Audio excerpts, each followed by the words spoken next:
Yes. So you ate, you drank. Now you have to listen. I mean, nothing is for free, right? So that was not a free dinner, guys. You gotta stay here till the bitter end. So we're going to have some presentations, some videos made by our talented students. And then afterwards we're going to read some letters for those who had to stay home because they had to grade exams and whatever, or couldn't make the trip for some odd reason. And then after that it is an open microphone for anybody who wants to say something bad about Bjarne. If you want to say something good, we already know all those things, so it's not necessary. But something, really what would be nice is if you can say something juicy, you know. Since we have Marion here too, that would be really interesting. So, let's start first with a video made by Mani Zandifar, my student, who's a very talented student in those kind of things. So we should leave it.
Very much have liked to be present today at Texas A&M, but it wasn't possible for me. Instead, I have recorded this small video for you. Now that I can't be present, I'm very pleased that you and Marian are coming to Denmark in just 1.5 weeks from now to visit us. Greta and I are looking forward to have a visit from you. We have had quite a long friendship now, starting in the early 70s at the University of Aarhus, where we both studied computer science. We had a lot of common interests and started talking and meeting privately also. One of the things we both like is to take a walk in the beautiful area south of Aarhus at Skibo and the woods. It's a place we have returned to more than once. For instance, we went there 2 years ago. We kept contact while you were in England and until after you started at Bell's Lab. I still keep 2 reports you are writing back then. One of them is about classes for the C language. Today is quite amazing to see this start of your work. We did, however, lose contact for 10, 12 years or so. Partly because you were very busy and partly because I wasn't very keen at writing letters by hand, I have to admit. Now and then I was reading about your work, and when email became common, I decided to contact you again. And immediately it was as if we didn't have had any break in our friendship. Now we are exchanging email regularly, and we are meeting regularly also every year or every second year or so, either in the States, in Denmark, and also once in France at Antibes. Maybe you remember you were losing your Texanian hat by a strong wind blow which sent the hat to the sea. At once, Marianne promised to buy you a new one. Last time we met was at a very special occasion when the University of Aarhus awarded you with the famous Rigmor and Carl Holst Knudsen's Science Prize. It was a great pleasure for Grete and I to participate in your great day. And we really enjoyed your excellent dinner you gave us in the evening.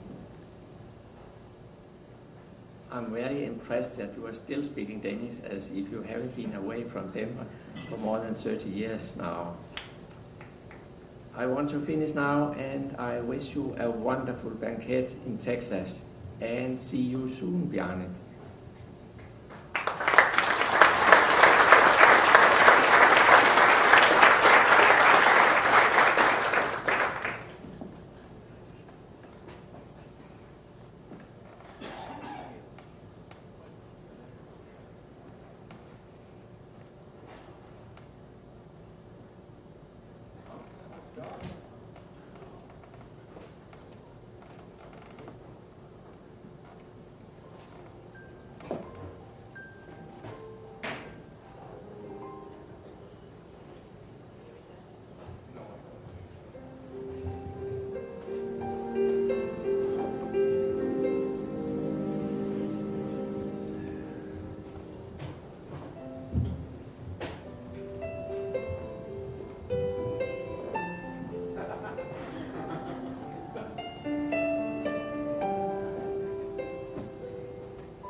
coming from Columbia University all the way. And it is addressed to Bjarne, Professor Bjarne Straustrup. Now, that will be tough to read. And this is coming from, actually, in fact, it's very interesting. So I asked Ravi, you know, on the dragon book, who's the dragon, you know, and what his role is. And he says, well, he is a knight who kills the dragon. So given that Alejo is not here, he must be the slain dragon. So the slain dragon writes, Dear Bjarne, I wish I could have come in person to your festschrift, but as admiring as I am of you and your work, the pool of my 128 students engaged in programming, language, and compiler projects this semester has been overwhelming. Poor thing. The straw that broke the camel's back was the fact that this is the last week of classes at Columbia. Never heard about that. And I am overwhelmed by students consulting me on how to get their compilers working before the class ends. He's a lucky guy. People are interested in the Colombian compilers. So, however, I did not want this occasion to pass without sharing with you, your distinguished guests, some of your adventures that I'm aware of from past 30 years. In 1979, I remember you joining Computer Science Research Center at Bell Labs, a center that I had joined a decade earlier. I believe your initial job charter was to do something interesting, and your idea of something interesting was to add similar-like features to C. In a few years, I noticed these ideas bore fruit in a new object-oriented language which got to be named C++. In a few more years, I noticed C++ had become the world's most popular object-oriented programming language used by millions of programmers. And today, many of the world's most significant software systems are implemented in C++. We should have read this letter to the guy who came to visit us. I think everyone would agree that you did something interesting. As I am sure everyone in the audience knows, the path to commercialization of new ideas is never easy, and the path by which C++ became the world's most widely used commercial programming language was no exception. I had become the director of Computing Science Research Center at Senior Management AT&T, and I had requested that we commercialize C++. During this festive occasion, however, I don't want to get into the details of how this succeeded. Somebody knows something that we don't all know, so we're going to give the mic afterwards to Bjarne to tell us. Suffice it to say that if anyone in the audience is interested how this occurred, I know that Bjarne likes fine claret, and I'm sure if you give him enough of it to Bjarne, he will regale you with some interesting stories. So we don't have claret, we have Bordeaux, so it should be good enough for you to tell us something. Let me conclude by saying I always like learning new ideas from great people, and over the years I've learned a lot about programming and programming languages from Bjarne. These are the top 10 things I remember learning from Bjarne. C makes it easy to shoot yourself in the foot. C++ makes it harder, but when you do, it blows off your whole leg. It blows your whole leg off. There are only two kinds of languages, the ones people complain about and the ones nobody uses. C++ is my favorite garbage collected language because it generates so little garbage. It's a green language. C++ is designed to allow you to express ideas, but if you don't have ideas or don't have any clue about how to express them, C++ doesn't offer much help. Within C++, there is much smaller, cleaner language struggling to get out. When not if automatic garbage collection becomes part of C++, it will be optional.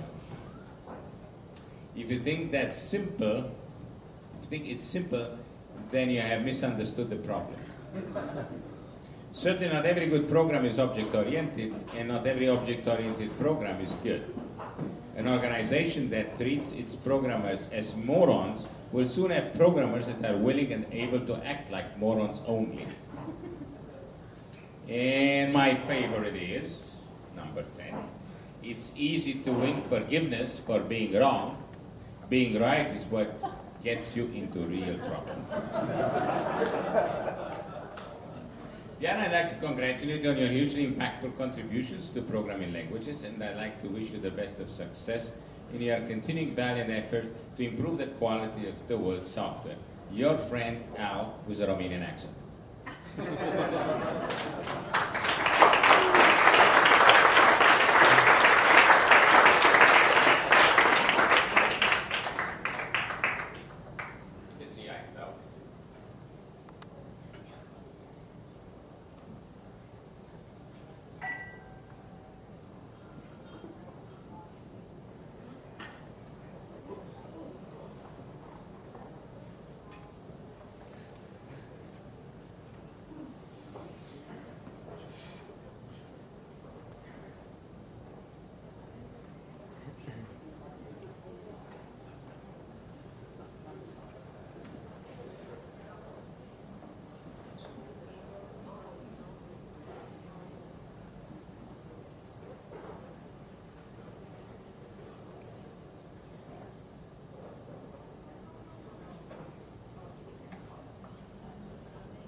Yeah. Bjarne, would you like to tell us something about your earlier times?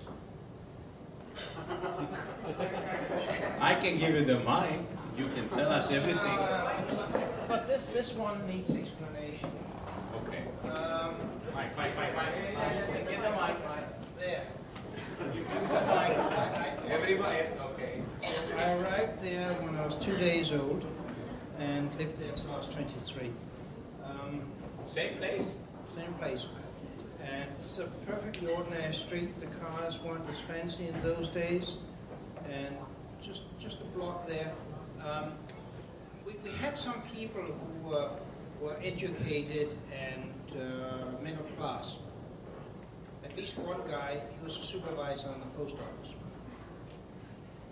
The rest were real people. It's actually, I'm giving this sort of slightly sentimental talk tomorrow. I use the same bloody street view. But tomorrow we won't have any wine, you know, it's not legal. I know, but that's just turning around, looking the other way. You can drive a garbage truck in through that wall, the hole here you can't see, which is important because that's how you get the garbage out from the yard. The yard was what we referred to, that's where you play, that's where your friends are, and the enemies are across the street in other yards. So, you live in a garbage collecting place. Very garbage collected, yes. That's what you got the town for. The library is on the second floor of this thing. This is actually a very interesting block. It's a very traditional Danish working class block. The butcher is over there. On the next corner is the grocery store. You go around and you find the barber, the dairy, the bicycle repair shop, the tobacconist, the I'll get to the baker, the greengrocer, the candy store, I think I mentioned that, and around here on this corner, just down there, is the baker. If you want fresh, warm bread, you have to wait till about 2:30 to 3 a.m. in the morning after being out on the town, and you can get the fresh bread. It's an interesting block. If you take Google, you can look down on it and see the garden. Okay, that's Aarhus, that's my hometown. That's the cathedral, late 1200s. That's the town hall. The town fathers decided that the tower was too ugly and expensive, so they wanted this. But fortunately, they changed their mind. If you go back one slide, another slide, there's the tower. You can just walk down the town, take 15 minutes. If you want to the central library instead of the minor local library, it takes 20 minutes on foot. And oops, back one. There used to be a closed sewer there. But somebody decided that a place called Aarhus, which means the place or the castle by the river ought to have a river. So they uncovered the river again and cleaned it up, and it is now the party area of town with restaurants and places to sit out down there. But the name of the town is derived from that, which, by the way, is clean. Everything is much cleaner than it was for the last 50 years. That's my old university. That's some of the main buildings there. They messed a bit with it, but that's the old computer science department. As a matter of fact, there wasn't a computer science department. There was an institute for computing in the math department. This came from the fact that the head of the math department was an absolutely brilliant administrator.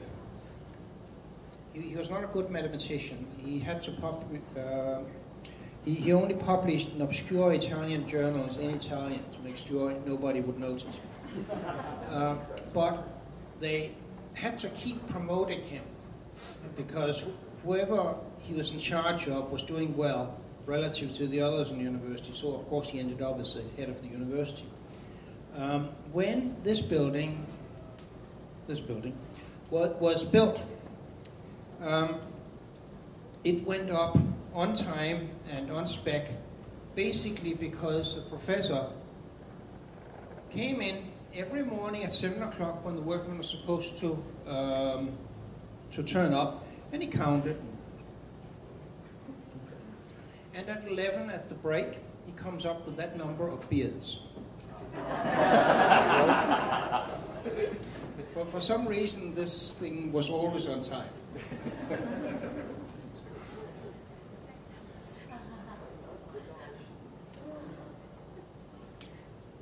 Wow. Is that? No, that's some. Okay, It was outdoors. Come on. Yeah, it is supposed to be gear. I'm not so sure. These fancy tape stations is what's freaking me out. And there seemed, I would have thought that was a disc, and we didn't have those things. So I think there's a slight problem. Yeah, the amount of memory is about right. 1K words, 54-bit words, plus what was known as a buffer, which was 4K words. And the interesting thing is you could run really nice programs in Alpha 60. So that's my other native language. After that I have to learn assembly code and a few dozen other languages. Hard disk, it is not what you would recognize as a hard disk, it was a drum. And you had to have your timings right. So the next word is not the next word. The next word is as far around the rotation as you can read off the words. So there was about 2 or 3 words, and then you keep going around. Anyway, I'm not at all sure about that picture.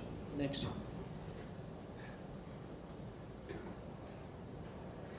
Yep. I know him. He's still in the department. No comments. Yeah, that's Fiskeråen that Arne referred to in his picture. It's a little wood. Now,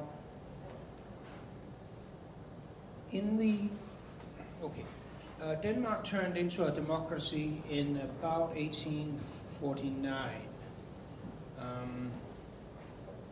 It was supposed, there was an agreement to make it a democracy, but the agreement was also first we had to beat the Germans and then we could get a democracy. The whole point was that the people actually kept the promises even after the emergency was over. But after that, we got mayors that were local as opposed to royally appointed. And these mayors, the town fathers, decided that green spaces were good for the town of Aarhus. So for the last 160, 170 years, they have been systematically buying up the coastline going south of Aarhus. So from about 3 miles over there where the harbor is, which is one of the 19 harbors in the world that can take the largest container ships. So here, it's woods, it's beaches, it's really nice. And then it carries on for another 10 miles. About 3 miles in. It's really wonderful. If you ever get to Aarhus, you have to get to those woods to the south of the town. Arne mentioned it, we like to go there. That's a fisherman's house there. The wood, it's named after the river. Next. Yeah, well, next. I mean, it's clearly Arne out with the camera here. I have a picture of Arne sitting on that one. I can tell you.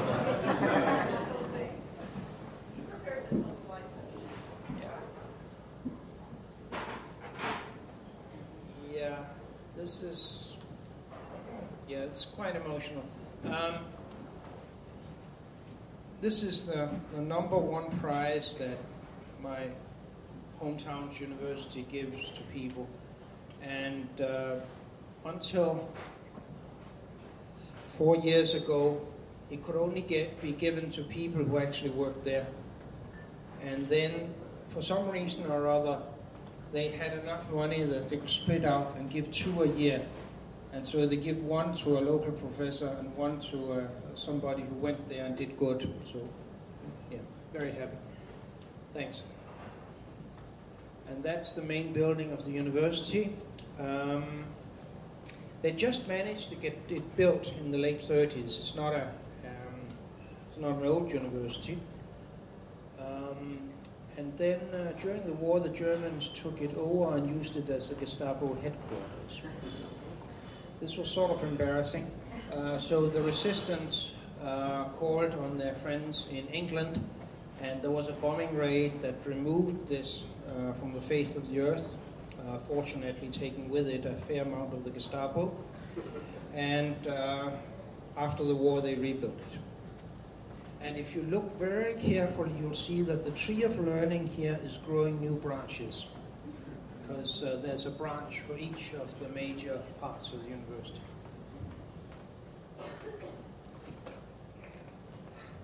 They like those letters. You can read them, but probably not there.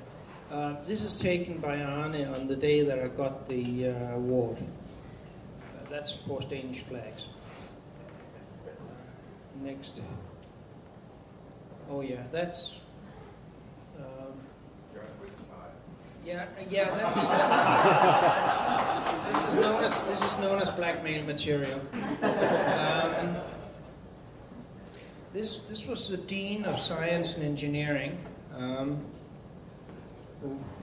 who's been around for a long time. Anyway, these are just sort of official shots. You have sneakers on, right? Yes.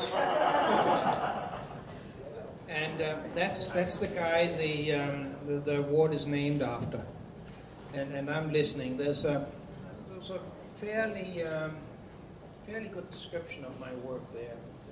Anyway, I have to answer it afterwards, so I have to pay attention. Yep. Flowers, champagne, which of course I shared with my friends. And I'm giving a talk about C++, and as usual focusing on what it's used for, as opposed to technical details. Those lamps, they are very famous. You see them, a lot of them, done by a designer called Paul Henningsen.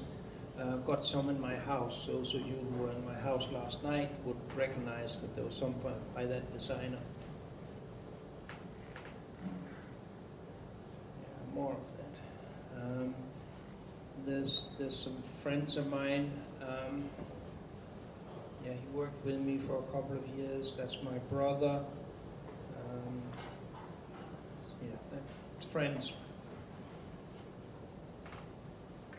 And again, my brother and my nephew. And there's the restaurant that Arne really liked. So did I, actually. It was the night after the celebrations. It's down in the middle of the town.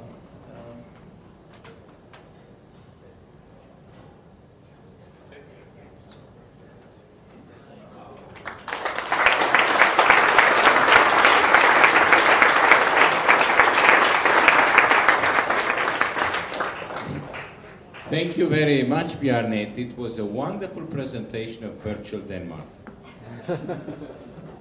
You know what I mean? One of the days you'll see it.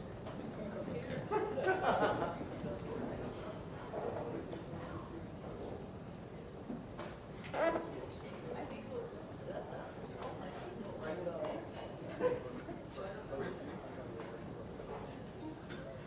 This is our last external presentation.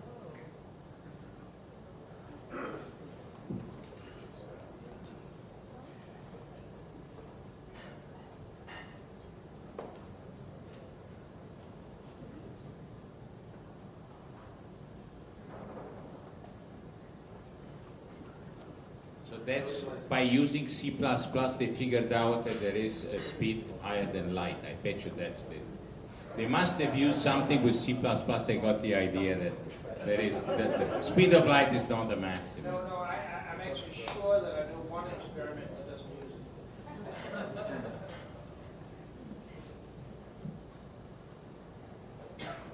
it. Here you go.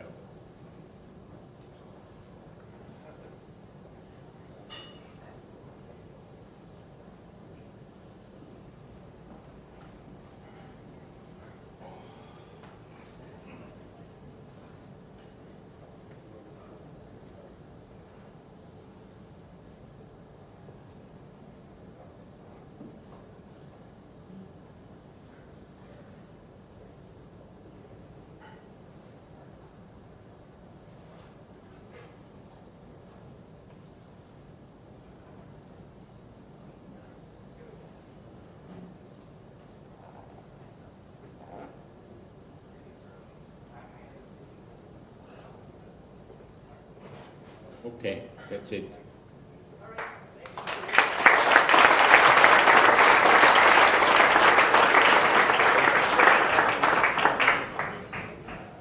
Okay, so now we want to have also, you can't get away without that. There is a presentation, a few words by one of us who went to the dark side. So this is from the dark side coming. Our department head.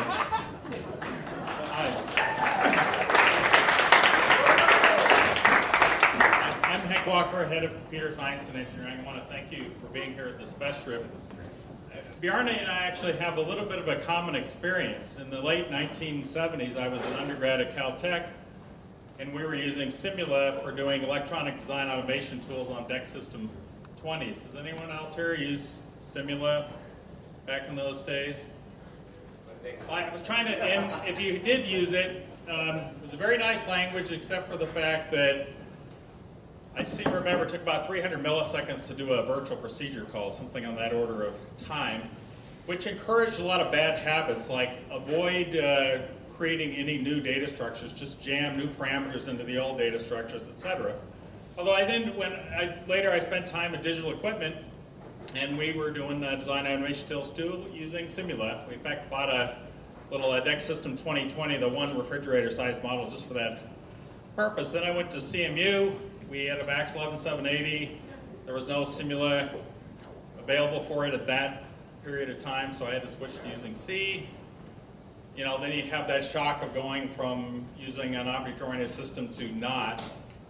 Of course, what's your first reaction to that is you try to make kind of a fake object system and trick the compiler and do all sorts of things that can lead to coding errors, but you get sort of a pseudo-object-oriented system until finally I encountered a C front interface for the C compiler, for the original sort of like early generations of C++.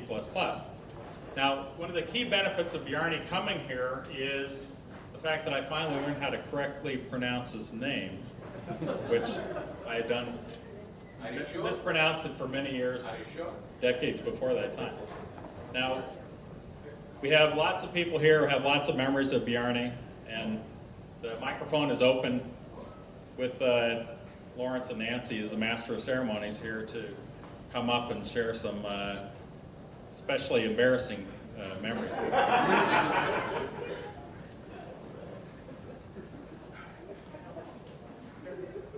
Okay guys, so now it's open mic season. Again, do not come and tell us how wonderful C++ is. We know that. So, but something about Bjarne, that would be interesting. I can tell you a story. Now, when I look at you, I can tell you a story. So, eons ago, I interviewed at that place named Bell Laboratories. And there was this gentleman I never knew before. I mean, I knew his book. His name Bjarne, okay? So he, you know, we talk, whatever, and we meet for dinner. And I remember that you took us to a Italian restaurant somewhere in New Jersey. I don't remember where. And there was Andy Koenig, and there was a George something that I don't remember. And so I was told, you know, by whoever that, you know, when you go on an interview, you behave. So I tried to behave, you know, you don't drink too much, you don't eat too much, you know, you're nice, you know. You want the job, right? You think we're going to leave this? Oh, yeah. So now you don't have to believe it. So I met Bjarne, so it's okay. So what do we have for the beginning? And for the beginning we had, I don't know, it was a grappa or something, you know, whatever. It was some white wine. No, it was a white wine. Okay. And then, right, the grappa was at the end. And then we had some other white wine. It was the first part of the dinner. It was very good dinner. And then we had some red wine. The red wine was delicious, absolutely delicious. So I really dug into it. I really had it. And then, yes, that I remember. The problem was the grappa. That I also remember. So then finally after I had also my little fernet and all that stuff at the end. So it was good. I mean, you know, we enjoyed it. And then we had to leave. You could? So I could, but Bjarne was driving. So I looked at Bjarne at his Audi at the time, and I said, well, you know, I was thinking maybe we should have called a cab. But, you know, I wanted the job, so I didn't tell him anything. So he drove me to the hotel. And then I talked to Andy the next day. I said, you know, I was thinking about telling him to get the cab. I said, maybe not. He says, no, it was a good idea not to tell him that. All right. Who is a juicy one? Bart. Come up here to be close to you. Bjarne arrived here, and I had a title of associate head for something. And the department head, I guess it was Wade? Yeah. Had to go to some meeting with the dean. No.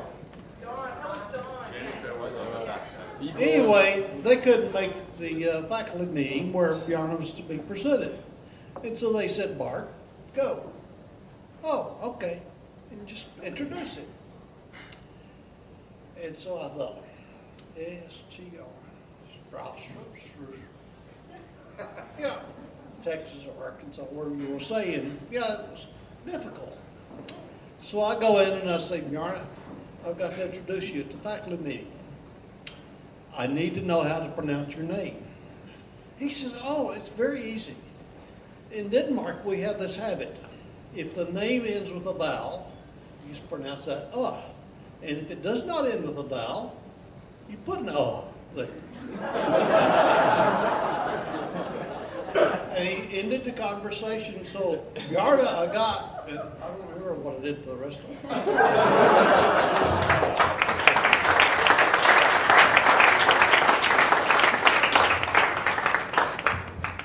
All right, who's next? Walter, you have a juicy one? I don't believe that. Well, actually, last night when I told Miriam that people were going to be doing a roast and toast tonight, she was horrified at the thought of what she might hear. But I assured her that it would be gentle ribbing out of love and respect. So I actually had some exposure to superstars before I met Bjarne. When I was in graduate school at Harvard, they had a number of Nobel laureates on the faculty. Not as many as Cambridge, England, but still quite a few at Cambridge, New England. And one of those was George Wald, who was a Nobel laureate in biology. And he taught freshman biology. Now, most universities, when they have a superstar, like a Nobel laureate, would be perfectly content to let them do whatever they wanted they certainly would not require them to teach freshman biology, but George Wald wanted to teach freshman biology. And so I thought about that, and I thought, now why would a Nobel laureate want to teach a freshman class? And I came up with two possible reasons. One reason was the massively inflated ego, that nobody else could possibly know how to teach it right. And the second reason, which I actually know is true, I'm not picking on George Wald, is because he wanted to teach the freshman class so he could get freshmen excited about the field of biology. And as a result, as soon as registration opened, his class was immediately filled because of that. So Bjarne came to Texas A&M University, and he decided he wanted to teach a freshman class. And I didn't know him very well at the time, so I gave him the benefit of the doubt that it would be the second reason that he wanted to teach the freshman class, of getting people excited about the possibilities in computer science, and particularly in his field. And so he taught the computer science, what became Computer Science 121. It was 289 at the time, collaborating with the late Pete Peterson. And at the end of the first semester, Bjarne was genuinely surprised to discover that average freshmen were not in the same equivalence class as brilliant graduate students. And as a result of that discovery, he was quite open to the suggestions from Pete Peterson that things need to be simplified and repeated.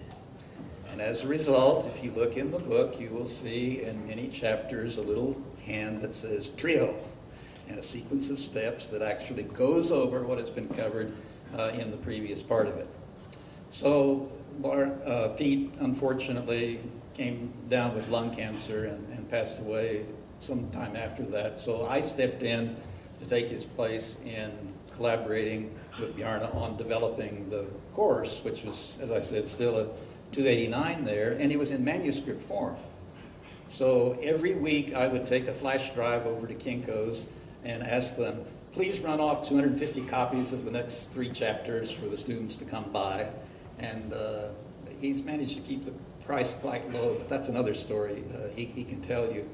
And so, being in manuscript form, I got these 4-inch ring binders and put about 6 chapters in them. And I was going through chapter 5, which covers exceptions. And this is a rather early point to be covering exceptions in programming language books. But anyway, it's exceptionally early to be covering exceptions. Very good. And I was looking at it, and the code was wrong.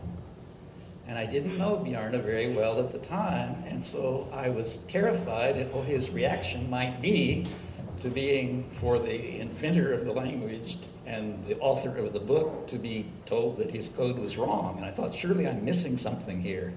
And so I typed the code in and looked up every reference I could possibly find, and there was just no two ways about it. The code on that page was wrong.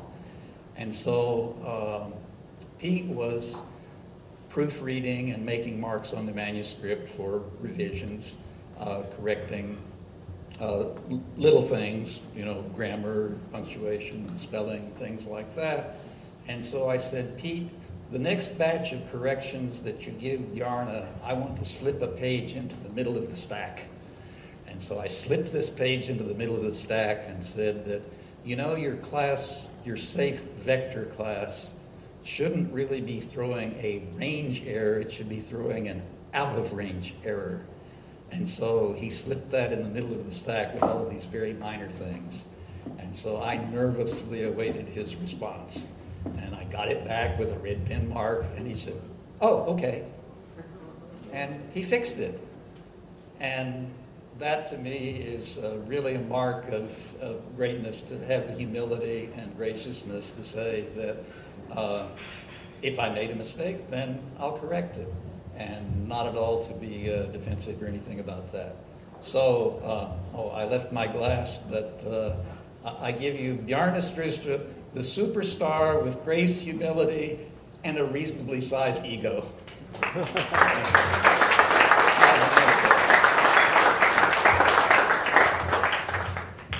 Now the second part, that was part the first, is that those of you who have perused the C++ programming language book know that Bjarne has hidden a number of Easter eggs in it. So throughout the examples, you will see variables and strings such as Marion, Anne-Marie, Nicholas, and so forth. And they're in the index if you want to find out what page they're on. Any self-respecting author puts self-referential items in his books, and Bjarne certainly did that. But in his example for the date class, he also used my birthday. And so you might not realize it, but 8 months from now, Bjarne will be having a birthday, and we probably won't all be together to celebrate that with him. But if my calculations are correct, he will be 62 at that point on his next birthday, which means that that is the earliest date that he could draw Social Security. So, having turned 65 myself, I've done a fair amount of research on Social Security strategies, and I've discovered an optimization where two couples can increase their amount of Social Security by switching back and forth between drawing their own and drawing half of their spouses. And so for the benefit of Bjarne and Marion, I have a Social Security strategy for optimizing your retirement income.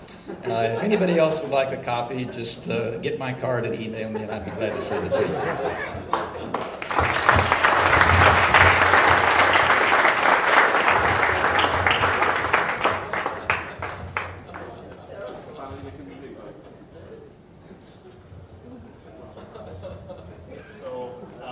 Goes back to 2003.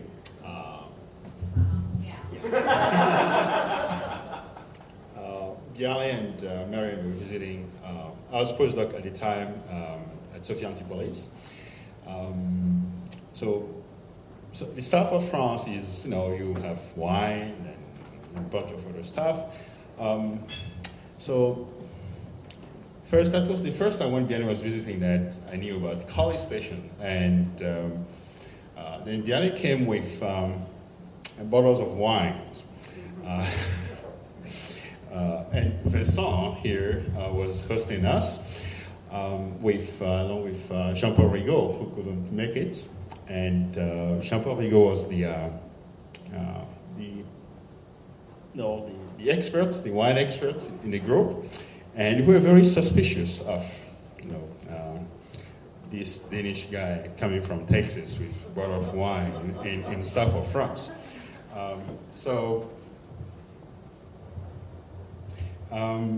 The wine was served, and we were very politely looking at the glass. Jean-Paul Rigaud took the glass and sipped a little bit and said, "It's okay." And then all of us took the wine and said, "Oh yeah, great." But I think it was very courageous to come from Texas. And it was actually a very good wine from Messina. It wasn't just, at the time we were very suspicious, but it was really good wine. Vincent might probably want to add something. No? I currently split the picture. Oh, you have the picture? No, the picture. Oh, okay. I mean, you live to tell the tale. You want to add something?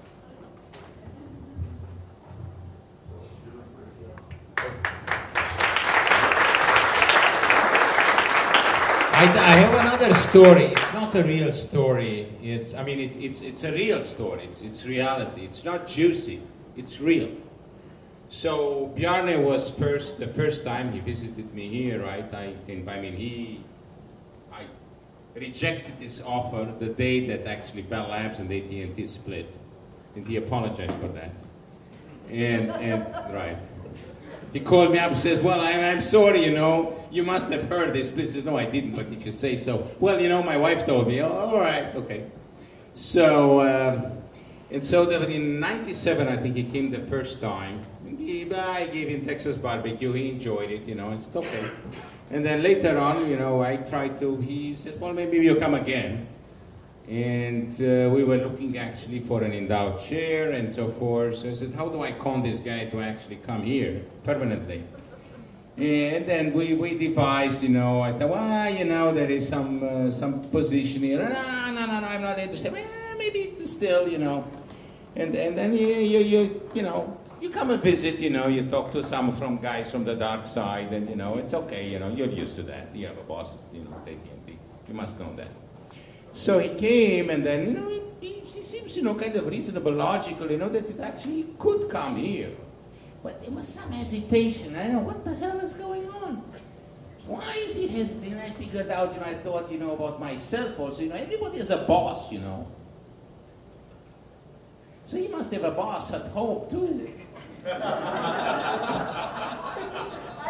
So we had to get the boss to approve. So we invited him with the boss here. And I'm not going to tell you what we've done, but it worked. So today we should thank Marian for having Bjarne, because without Marian's approval, you ain't seen no Bjarne here.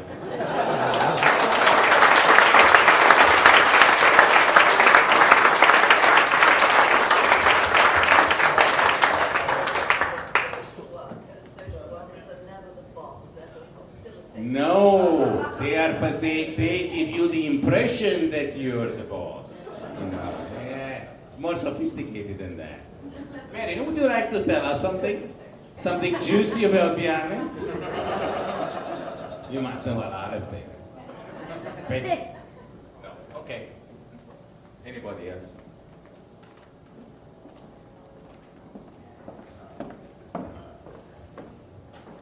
So this is not terribly juicy. I'm not very good at the juicy stories, but it goes back to, you know, how I know Bjarne. I met Bjarne 9 years ago when I joined up on the C++ Standards Committee, and it shocked me just how little Bjarne understood C++ at the time. I mean, here's the inventor of the language.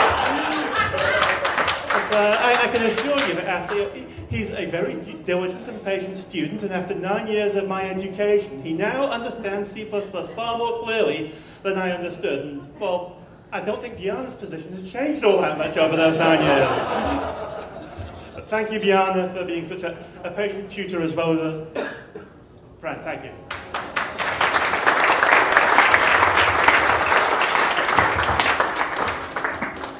Anybody else? Some exciting C++ train here. Well, if you don't want to say anything else about Bjarne, I think that we should thank again to Marian for letting Bjarne come and join Texas A&M and having this wonderful dinner here. So, maybe, do you want to say something? Yeah.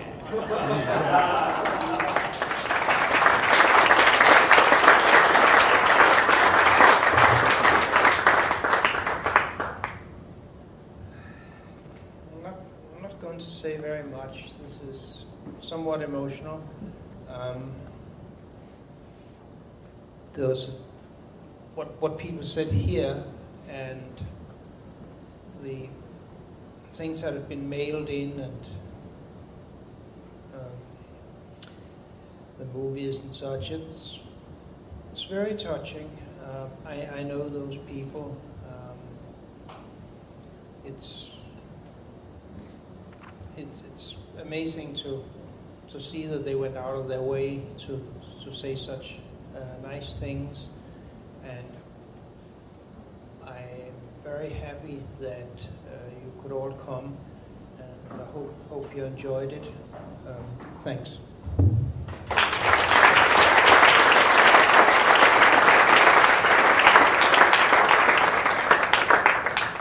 Guys, there is plenty of wine left, so please don't make me take it home.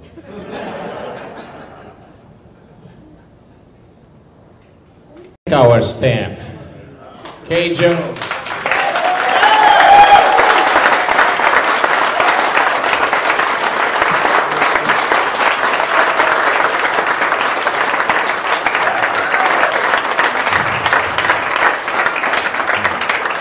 Kathy.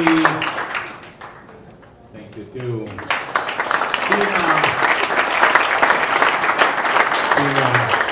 Lindsay, Adrian.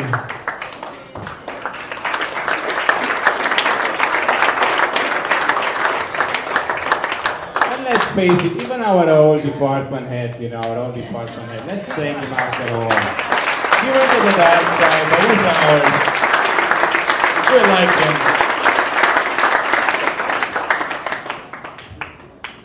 Okay, so when Lawrence stole that from me, that's what I was going to do. So I think that's it for tonight. And as Lawrence mentioned, there is still some wine. I'm not sure how much. And we have the place for another 12 minutes. So enjoy yourselves. And also, Downtown Brewing is nice on a Friday night. So if you want to enjoy that, you're welcome to as well. And see you tomorrow morning.